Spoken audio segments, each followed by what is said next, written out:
कृष्णात् परम् किमपि तत्त्वमहं न जाने।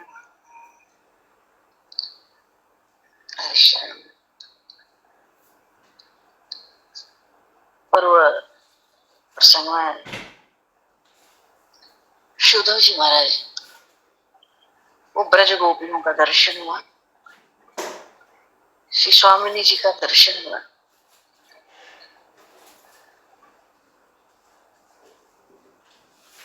उद्धव जी महाराज जमुना जी स्नान करके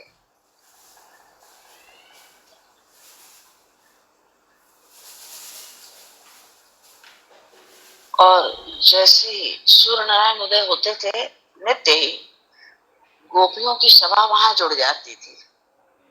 वो आपस में चर्चा करते हैं, श्याम सुंदर कह के गए परसों आ जाऊंगा, तो क्या वो परसों तक हमारे बिना रह सकेंगे? ये नित्य है, सूर्योदय होते होते सब इकट्ठे हो जाएं। गौचारण करने में तो उनको वर्षों मालूम पड़ते थे, हमें देखे बिना।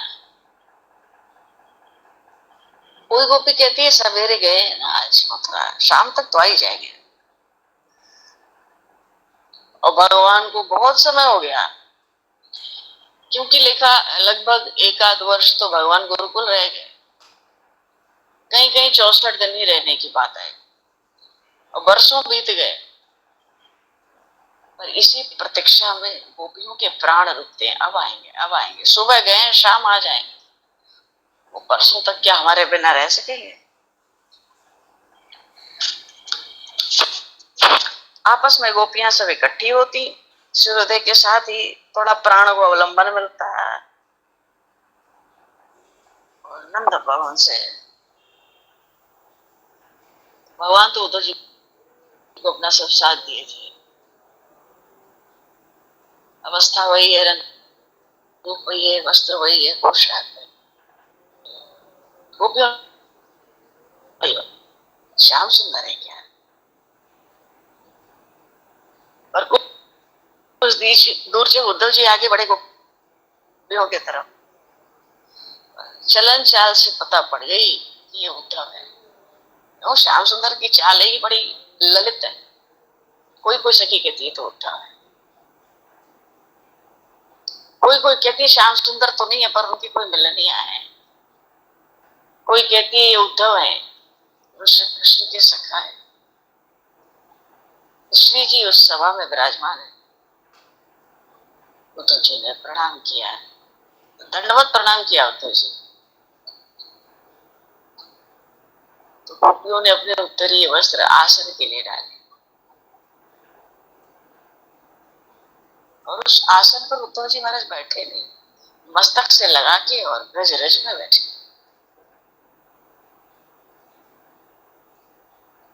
और पत्र रख दिया श्री जी के आगे उद्धव जी ने, और श्री जी ने उस पत्र को बांचा। जैसे श्री जी ने उस पत्र को बांचा तो श्री जी के श्रीअंग में महाभाव हो गया। बोले श्री राधा रानी सरकार की जय। इसमें तो जो भ्रमर गीत प्रकट हुआ, बड़े बड़े पंडित विद्वान ज्ञानी उसमें गोता लगाते। पत्र को देखते ही महाभाव थे। सबसे पहले श्री जी ने उद्धव जी से कहा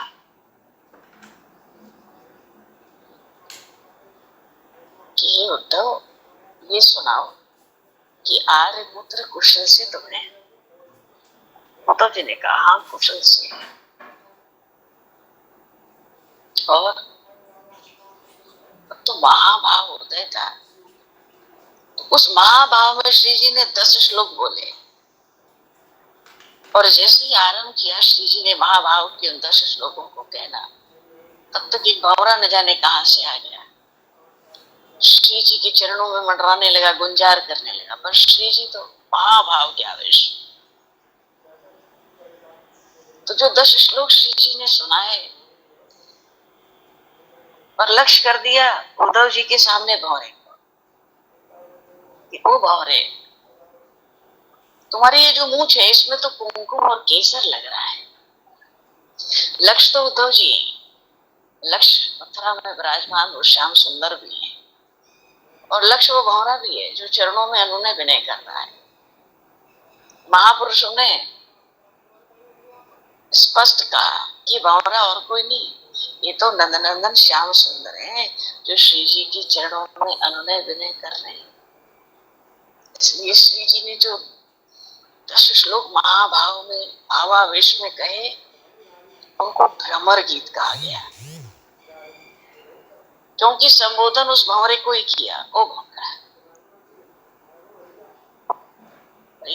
तू मुझसे क्या अनुनय विनय करता, तू तो मथुरा जा कुब्जा के पास।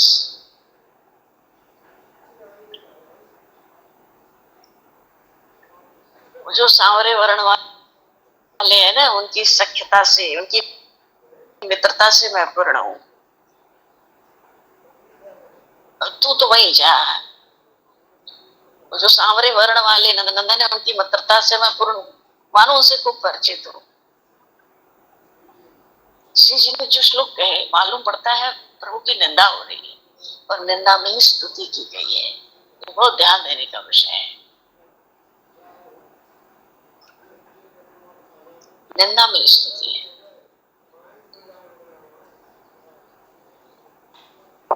दोष में गुण प्रकट किए।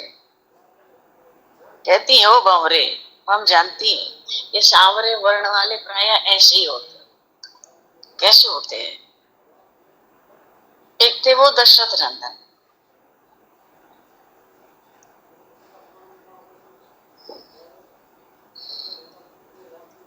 स्त्री जिता कामया बलिमत्वा, भागवत में श्लोक है। दुस्ततस्तस कथा यस्य, श्री जी कह रही है उद्धव जी से कि हे उद्धव, सांवरे वर्ण वाले ना प्राय ऐसे होते हैं। कैसे? बे मतलब वो बाली नाम के बंदर को मार डाला है। व्याध भी, शिकारी भी किसी को मारता है, पशु पक्षी को, तो जीविका के लिए मारता है, उसकी चमड़ी उसका मांस कुछ काम में लाता है। ये तो बे मतलब मार डाले। बलि मत विप्त धर्मा, स्त्री जिता कामयाना। और वो बेचारी एक सुर्पणखिया थी। अरे स्त्री को स्वाभाविक होता है मन में कि अच्छा पति मिले, सुंदर पति मिले, तो वो क्या बोली थी? अरे यही तो बोली कि वो ब्याह करना चाहती है।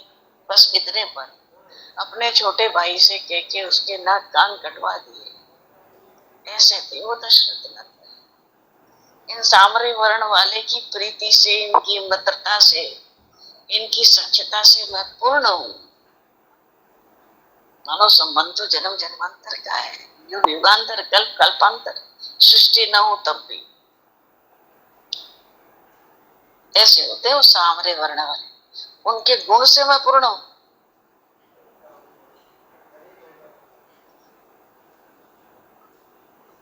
स्त्री मकृत विरूपाम, उस सुपर्णखिया के नाक कान कटवा दिए, उसको कुरूप कर दिया इन्होंने। ब्याह करने आई थी, उसकी क्या गलती थी? तो सामान्य बात थी किसी स्त्री के लिए। और एक वो थे, एक वो बलिमत्वा, एक वो थे बामन। बलि कहते हैं भेंट को भी, और बलि राजा बलि भी थे। ले तो लिए बलि के रूप में तीनों लोग का उससे राज्य, और फिर हल्ला करके पार्षदों को बुला लिया और फिर उसको बांध लिए वरुण पाश में। पहले तो उससे बलि के रूप में उससे सब भेंट ले ली, 3 लोग थे, उसने सब दान कर दिया, और फिर अपने पार्षदों को संकेत करके बुला लिया कि बांधो इसको। क्यों? तीसरा पग रखने की इसको जगह नहीं मिली, इसकी वाणी झूठी पड़ गई, इसको नरक ले जाओ। वरुण पास से बांध लिया। जैसे कौवा होता है, और कौवे को कुछ चुगाना चाहे तो कौवा क्या करता है? वो चुगता तो है, काऊ काऊ काऊ करके हजारों कौवे इकट्ठा कर लेता है। जो चुगाता है ना कौवे को, उसके नाक में दम कर देता है वो कौवा। कहते ऐसे बलि मत, जिस बलि ने इनको इतनी बलि दी, भेंट दी, सब पार्षदों को इकट्ठा करके उसको बनवा लिया वनवास में। देखो राम जी भी सांवरे वर्ण के हैं और भगवान कृष्ण भी सांवरे वर्ण की हैं, भगवान वामन भी सांवरे वर्ण की हैं। कहती है कि वो जो सांवरे वर्ण वाले ना वो प्राय ऐसे ही होते हैं, तुम उनकी लीला नहीं समझोगे, तुम्हारे बस के नहीं है उनके चरित्र को पार पाना। भावावेश में श्री जी बोलती जा रही है, बहुत कुछ बोली 10 श्लोकों में। उद्धव जी बोले, हे गोपियों, कि उन श्याम वर्ण वाले जो हैं उनकी सख्यता से, मित्रता से, प्रेम से तुम पूर्ण हो,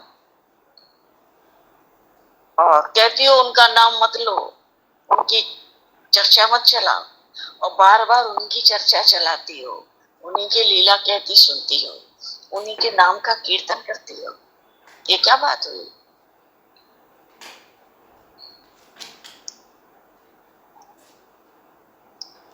जब श्री जी का थोड़ा भावावेश शांत हुआ तो गोपियों से उद्धव जी ने कहा, क्योंकि बार बार तो भाई यही बात थी ना, क्यों सांवरे वर्ण वाले की सख्यता मित्रता से हम पूर्ण हैं, क्यों भाई ये गोपियां, ये सखियां उनकी लीलाओं में रही भगवान की सेवा की तो सख्यता मित्रता प्रीति से पूर्ण तो है।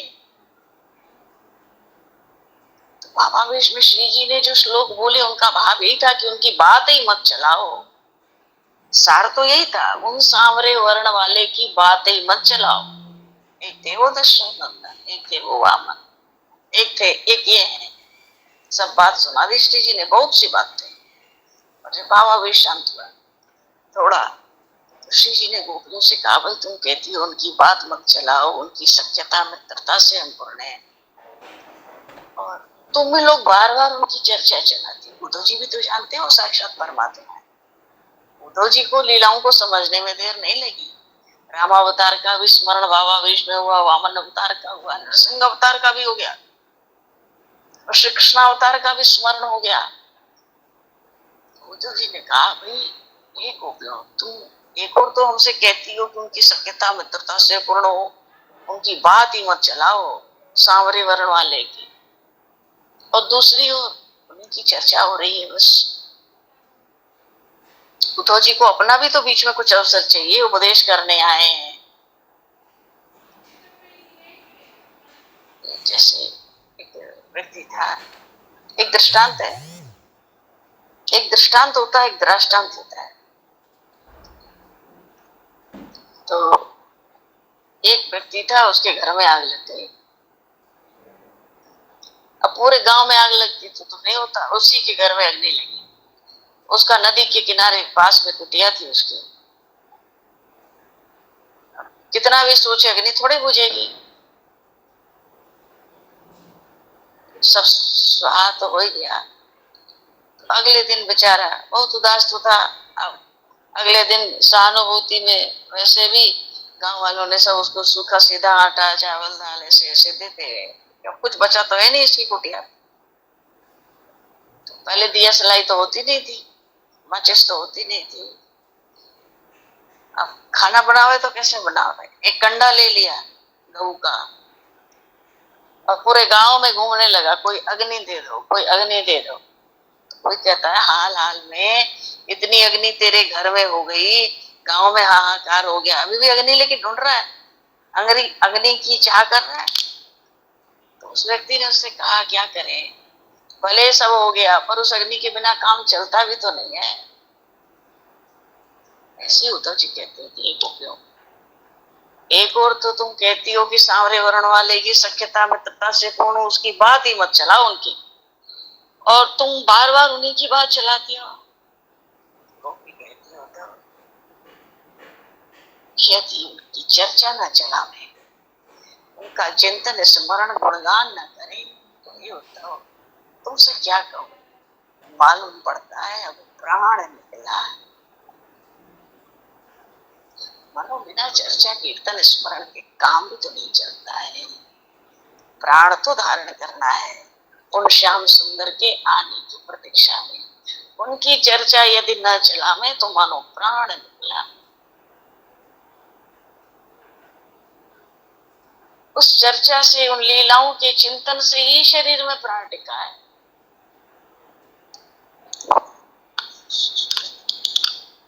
प्राण टिके ही उनके चिंतन स्मरण से।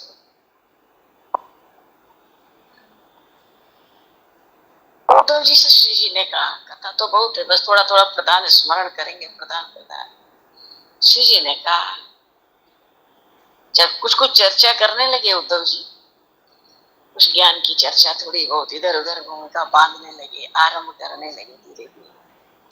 श्री जी ने कहा उद्धव जी से, उद्धव तुम हमें क्या ज्ञान सिखाने आया है? अरे उनकी कोई कथा सुन ले, चरित्र का स्मरण करने लग जाए तो उसकी वो दशा होती है। क्या दशा होती है? द्वंद्व धर्मानिष्ठा सपति गृह कुटुंबम वाह वाह व्यंग धर्म भिक्षुचर्याम चरन्ति। जिन भगवान की कथाओं को सुनने से क्या दशा होती है? श्रवण चरित्र लीला कर्ण पीयूष विप्रट द्वंद्व धर्मानिष्ठा। अरे जिनकी लीला कथाओं को श्रवण करने से जीव का द्वंद्व धर्म नष्ट हो जाता है। द्वंद्व धर्म किसको कहते हैं? द्वंद्व धर्म हानि लाभ, जन्म मरण, सुख दुख सब समाप्त है। जड़ सुख हानि लाभ की बात जीवन में बचती नहीं है। अपनी हानि कहाँ है, अपना लाभ किस बात में, ये बातें बचती नहीं है। सुख आवे तो सुख नहीं होता, दुख आवे तो दुख नहीं होता। अरे जीव भव सिंधु से पार हो जाता है, उसका जन्म मरण टल जाता है। भवरोग, अब इससे बड़ा रोग कौन सा है? भवरोग से बड़ा कोई रोग नहीं है। बड़े बड़े सम्राट अपने राजपद को छोड़कर उनके लीला चरित्रों को सुनने के लिए वन में जाके ऋषि मुनियों के आश्रम ढूंढ के उनके लीला चरित्र सुनते हैं और पशु पक्षी की तरह अपने जीवन का निर्वाह करते हैं, मानो आकाश वृत्ति से। ऐसी दशा तो जीव की उनकी कथा सुनकर हो जाती है।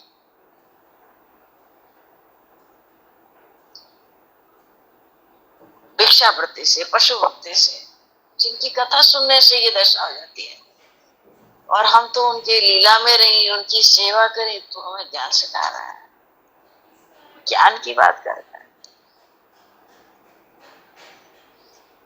अचानक गोपियों को मथुरा की ओर देखकर भाव उत्पन्न हुआ। एक साथ गोपियां चिल्ला कर रो पड़ी, हा नाथ हा प्राणनाथ। एक साथ गोपियां रो पड़ी चित्कार करके और मूर्छित होके गिर गई मथुरा की ओर देख के। उस समय उद्धव जी की जो ज्ञान की गठरी थी, उस प्रेम की रह की नदी में बह गई ज्ञान की गठरी।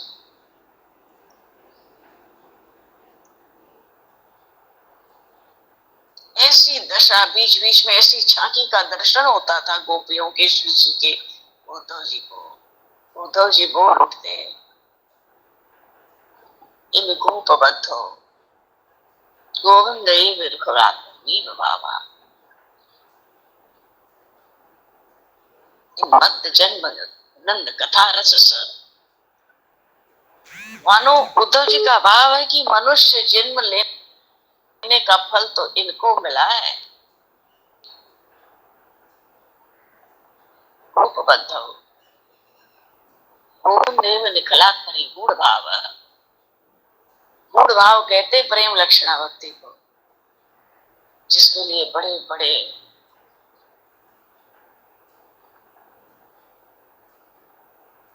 जिनके लिए भगवान शंकर, जगत पिता ब्रह्मा जी, सनकादिक देव ऋषि नारद, इनको प्रेम लक्षणा भक्ति नहीं मिलती है जल्दी।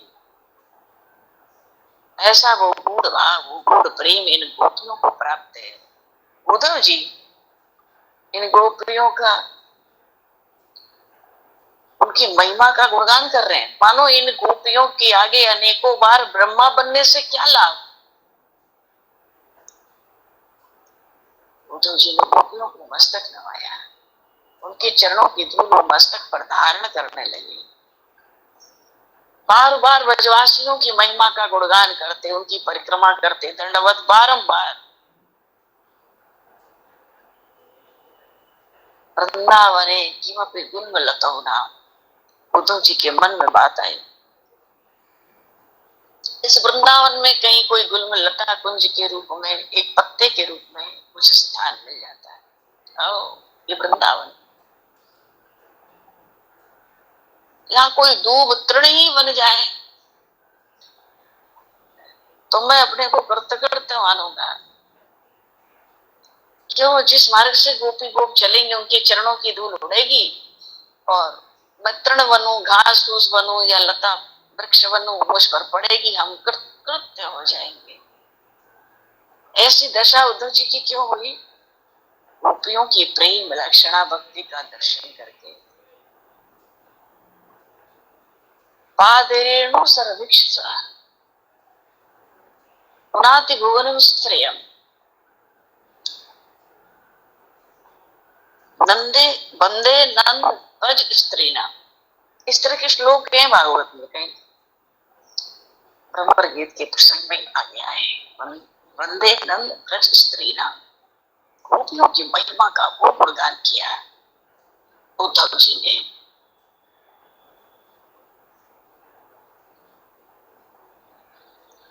मानो नंद बाबा के नंद ब्रज में ये जो गोप स्त्रियां हैं, मैं इनके चरणों की बारंबार वंदना करता हूँ। ब्रज स्त्री ने पादेरेणु सविस्त्रस पुनाति भवनम स्त्रिया, तीनों लोगों को पावन करने वाली ऐसी जो गोपियां हैं, उद्धव जी कहते हैं मैं इनको बारंबार साष्टांग प्रणाम करता हूँ। देखो उद्धव जी ज्ञानी नहीं है, ज्ञानी के रूप में इनका प्राकट्य हुआ है लीला में, ठीक है, पर है तो भगवान के पार्षद। क्योंकि जो भगवान के सगुण भक्त होते हैं ना, तो भगवान के गुणों का स्मरण करते हैं, भगवान के चरणों की शरण लेते हैं। जो भगवान के प्रेम की प्राप्ति की कामना हृदय में रखते हैं, वो भगवान के सगुण सगुण भगवान की भक्त है, वो ज्ञानी नहीं होते। ये तो लीला, ये उद्धव जी तो भगवान के वस्तुतः पार्षद है, पर ये लीला क्यों हुई? ज्ञान की न्यूनता को प्रकट करने के लिए। प्रेम तत्व के आगे, भगवत प्रेम परमात्मा प्रेम के आगे के ज्ञान कितना न्यून है, तुक्ष मालूम पड़ता है। जिनको प्रेम का स्वाद नहीं मिला, काय के ज्ञानी है उद्धव जी? सदा के पार्षद है भगवान के।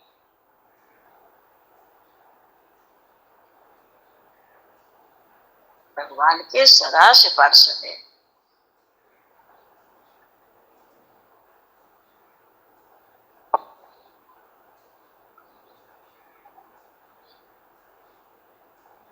वेद जो होते हैं ना, परोक्षवाद होते हैं।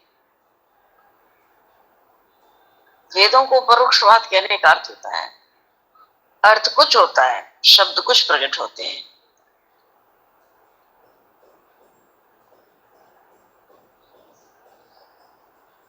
बालक को रोग हो जाए, भैया कड़वा दवा पिलाना चाहे, बालक नहीं पीना चाहे, तो मैया क्या कहेगी? ये लड्डू दे, ये कड़वी दवा पी ले, इसके बाद तुरंत ये लड्डू मिलेगा। तो बालक भी सोचता है कि ठीक है, कड़वी दवा पी लो, पी लेंगे, मैया वैसे भी पवाएगी, तो पी लेंगे, तो आनंद से लड्डू खाएंगे।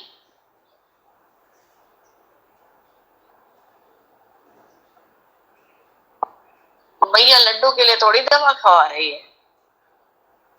मैया का तात्पर्य होता है भाई दवा पिएगा तो रोग दूर होगा, तो लड्डू का प्रलोभन देती है मैया। ऐसे ही वेदों में जो कुछ वर्णन है ना, ये करो तो ये फल होगा, वो करो तो वो फल होगा, तो वास्तव में वही फल नहीं होता। वो फल लिखे रहते हैं हर साधन के मार्ग के। वस्तुतः केवल वो फल नहीं है उन कर्मों का, उसका अंतिम फल है परमात्मा की प्राप्ति, परमात्मा के प्रेम की प्राप्ति। वेद हमको धीरे धीरे सन्मार्ग से वहां ले जाते हैं, धीरे धीरे हमारे अंतःकरण की शुद्धि हो जाती है। वो कर्म हमें भगवान के चरणों तक पहुंचा देते हैं। औषधि के लिए मैया लड्डू का प्रलोभन देती है बालक को, वैसे ही वेद परमात्मा के प्रेम की जीव को श्री चरणों की प्राप्ति हो जाए, इसलिए तरह तरह के सत्कर्म, बढ़िया बढ़िया दान पुण्य का फल वेद प्रकट करते हैं। ये वेदों का परोक्षवाद होता है।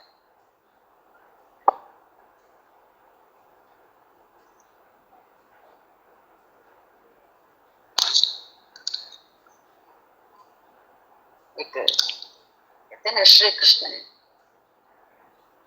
चरणाम भोजम सत्यमेव विजानताम जगत सत्यम सत्यम वा नेतरेति मतिर्ममा। जिन्होंने भगवान श्री कृष्ण के चरणारविंदों को ही सत्य मान लिया है, उनके लिए चाहे संसार सत्य हो अथवा असत्य हो, इस बात की ओर वो ध्यान नहीं देते।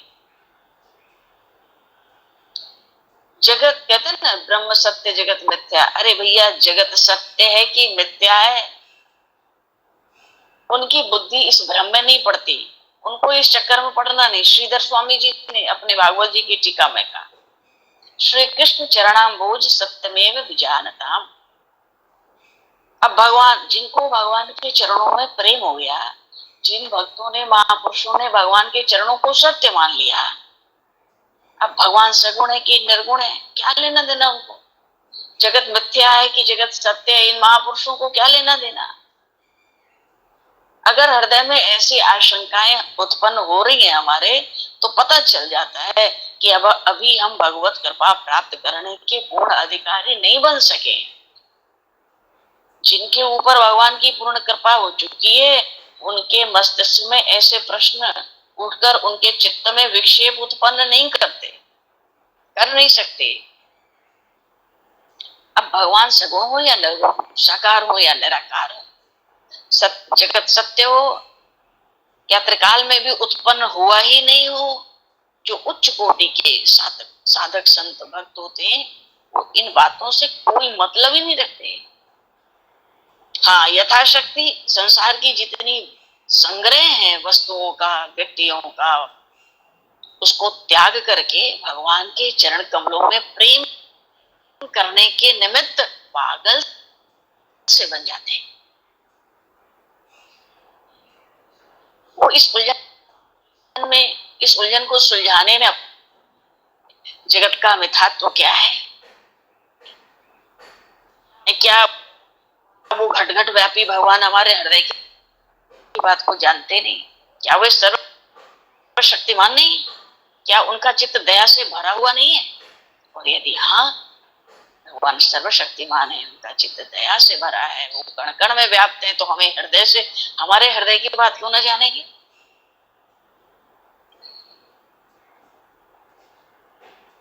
तो वो हमारे हृदय की सच्ची लगन को समझ के दया के वशीभूत होकर, अरे जैसे भी होंगे वो परमात्मा निराकार साकार हमारे सामने प्रकट हो जाएंगे एक दिन। और जब हो ही जाएंगे तो दया सिंधु भगवान, हृदय ग्राही भगवान, भावग्राही भगवान, तो फिर हम ये द्वैत अद्वैत के झगड़े में क्यों पड़े? विशिष्टाद्वैत, द्वैताद्वैत, शुद्धाद्वैत, अरे इस झमेले में हम क्यों पड़े? हम क्यों सिर पीटे? हमारा एक ही काम है, भगवान के श्री चरणों में अनन्य प्रेम हो जाए। केवल भगवान के चरण कमल अनंत विश्व ब्रह्मांड में सत्य है और सब झूठा है, और कुछ मतलब ही नहीं किसी चीज से। पर सबकी ऐसी भावना नहीं हो सकती। जो मस्तिष्क प्रधान होते हैं ना, जहां दिमाग ज्यादा काम करता है, वो बिना सोचे रह ही नहीं सकते। हाँ, उनको बहुत समझाने से उनके अंदर श्रद्धा उत्पन्न हो सकती है, करनी पड़ती है, होती है, और फिर उस श्रद्धा के सहारे उनको सत्य तक पहुंचाना भी होता है।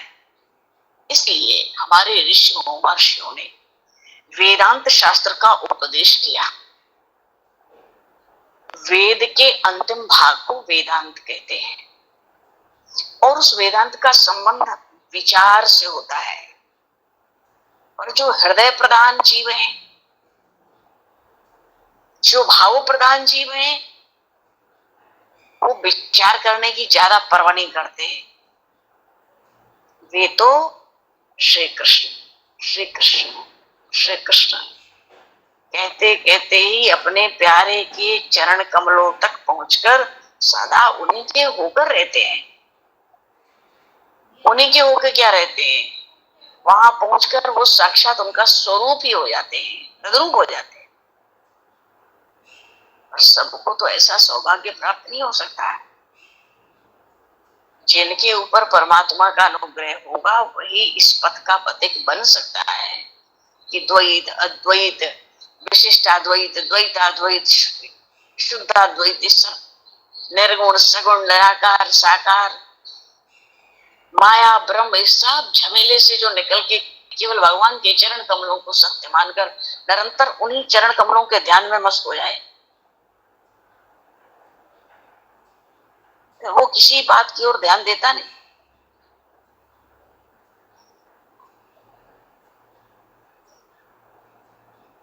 हाँ, कोई शंका कर सकता है कि भाई कृष्ण कृष्ण कहने वाला अज्ञानी ही बना रहेगा, फिर तो ज्ञान तो उसको होगा नहीं, कहता रहे कृष्ण कृष्ण, और बिना ज्ञान के संसार बंधन से मुक्ति होगी नहीं, ऋते ज्ञानान मुक्ति है। तब फिर वो मूर्ख भक्त भगवान के चरण कमलों तक कैसे पहुंच सकता है? एक ज्ञानी लोग प्राय ऐसी बात करते हैं, क्योंकि यहाँ वेदांत का वहां विचार होता है ना, वो भाव प्रधान नहीं होते, मस्तिष्क प्रधान होते हैं। ज्ञानी जो ज्ञानी जन होते हैं उनको लगता है ये भक्त मूर्ख है, ये कृष्ण कृष्ण और राम राम कहने से कैसे मुक्ति होगी? अरे बिना ज्ञान के कहाँ मुक्ति होती है?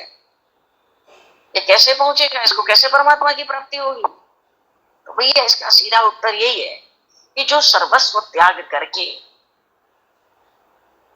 भगवान की ही शरण में अनन्य भाव से आ गया,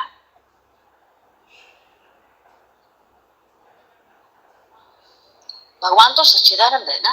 भगवान का स्वरूप क्या है? सच्चिदानंद स्वरूप है। भगवान जिनका स्वरूप ही कहते हैं सत्यम ज्ञानम अनंतम ब्रह्म। तो उस मूर्ख भक्त को भगवान क्या ज्ञानहीन बने रहने देंगे? ज्ञान अखंड एक सीतावर, तो वो सीतापति भगवान श्री जानकी वल्लभ भगवान अपने उस मूर्ख भक्त को, भले ज्ञानी उसको मूर्ख कहें, ठीक है, वो मूर्ख भक्त जो दिन रात उनके चरणों का चिंतन और स्मरण करता है, उनके चरणों की अनन्य शरण में रहता है, मानो अपना सारा बोझ भगवान के चरणों में रख दिया। भगवान भी मुफ्त में बोझ ढोते रहते हैं शरणागत भक्तों का। तो क्या वो जो ज्ञान अखंड एक सीतावर है, वो सीतापति भगवान, वो सीतानाथ भगवान उस मूर्ख भक्त को क्या ज्ञानहीन बने रहने देंगे? ज्ञान उनका स्वरूप है। अरे उनकी शरण में आते ही हृदय की ग्रंथियां अपने आप खुल जाती हैं, बिना प्रयास के सब शंकाएं दूर हो जाती है। कर्म और अकर्म का जो जटिल, कर्म और अकर्म की जो जटिल समस्याएं है ना, बिना सुलझाए ही सब समाप्त हो जाती है, सब कर्म समाप्त हो जाते हैं। भगवान की शरणागति में यही तो सुलभता है, यही सरलता है और यही सरसता है। शरणागत भक्त को आकाश पाताल एक नहीं करना पड़ता, और आकाश पाताल एक न करना पड़े, आनंद सदा बना रहे, सदा ही उस अद्भुत रस का पान करते रहते हैं ना। और ये जो भगवान की अनन्य उपासना है और भगवान की जो शरणागति है, इसके लिए एक ही बात आवश्यक होती है, संसार का जितना परिग्रह है, संग्रह है ना, पूर्ण रूप से इनको त्याग कर देना, तभी उस अद्भुत रस का प्रागट्य, उस अद्भुत रस की जीव को प्राप्ति हो सकती है।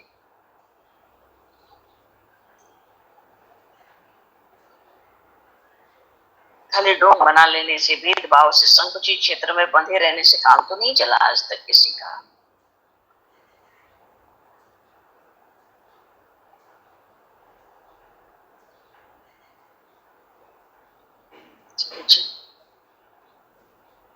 तभी तो मीराबाई जी का भाव अलौकिक है, विलक्षण है, विचित्र है, मंत्र है। वो भाव ही मंत्र है। क्या मंत्र है?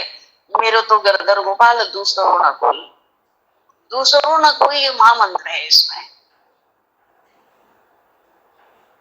जीव स्वीकार ही कर ले कि मैं भगवान का हूँ, मैं परमात्मा का हूँ। उमा राम समहित जग माही, गुरु पितु मातु बंधु प्रभु नाही। भगवान शिव कहते हैं, ये पार्वती, राम जी के समान हित करने वाला दूसरा कोई नहीं। उसमें पहला उदाहरण दिया गुरु का। उमा राम समहित जग माही, गुरु पितु मातु बंधु प्रभु नाही। न तो गुरु है हित करने में राम जी की तरह, न पिता हित कर सकता है, न माता वैसा हित कर सकती है, न बंधु बांधव नाते रिश्तेदार कर सकते हैं, और बंधु प्रभु नाही, जो हमारे स्वामी है, नाथ है। उन जैसे स्त्रियों के लिए पति देवता कहा गया, स्वामी कहा गया, वो भी नहीं कर सकता, कोई नहीं कर सकता। अरे जब पहले ही नाम गुरु का ले लिया, ये भगवान शिव कह रहे हैं, जो सबके आदि गुरु हैं, जो अविनाशी गुरु हैं, सब गुरुओं के गुरु हैं, सृष्टि के आदि से ये पद प्राप्त है। ऐसे भगवान शिव कहते हैं, परमात्मा के समान हित कल्याण मंगल करने वाला जीव का न तो गुरु है, न पिता है, न माता है, न बंधु बांधव है, न अपने स्वामी है, न पति है, कोई नहीं है। तो गोपियों का जो प्रेम है, उनकी जो प्रेम लक्षणा भक्ति है, उसके स्वरूप को देखकर उद्धव जी के ज्ञान की जो गठरी है, उस प्रेम के प्रभाव में बह गई है। जहां साक्षात प्रेमावतार श्री लाडली जी विराजमान है, वहां ज्ञान की चर्चा होगी।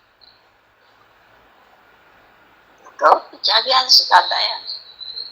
प्रसंग का बहुत विस्तार है, पर अभी तो समय को दृष्टिगत करते हुए भगवान वाणी को विराम दिया जाए और वाक्य पुष्पांजलि प्रभु के श्री चरणों में सादर समर्पित। बोलिए श्री राधे वृक्ष चंद्र भगवान की जय, श्यावर रामचंद्र भगवान, श्री गौरी शंकर भगवान की जय, श्री नाथ जी महाराज की जय।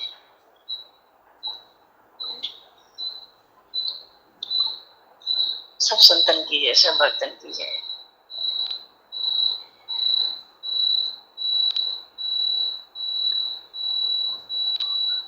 जय जय श्री सीताराम, जय जय श्री राधेश्याम। नमः पार्वती पते, हर हर महादेव। आप सभी को यथा योग्य जय श्री राम, जय जय श्री राधे, जय श्री राम, जय जय श्री राम, हरि शरण, जय श्री राम, जय जय श्री राधे, हरि शरण, प्रणाम। जय श्री राम, जय जय श्री राधे, हरिश्चंद्र।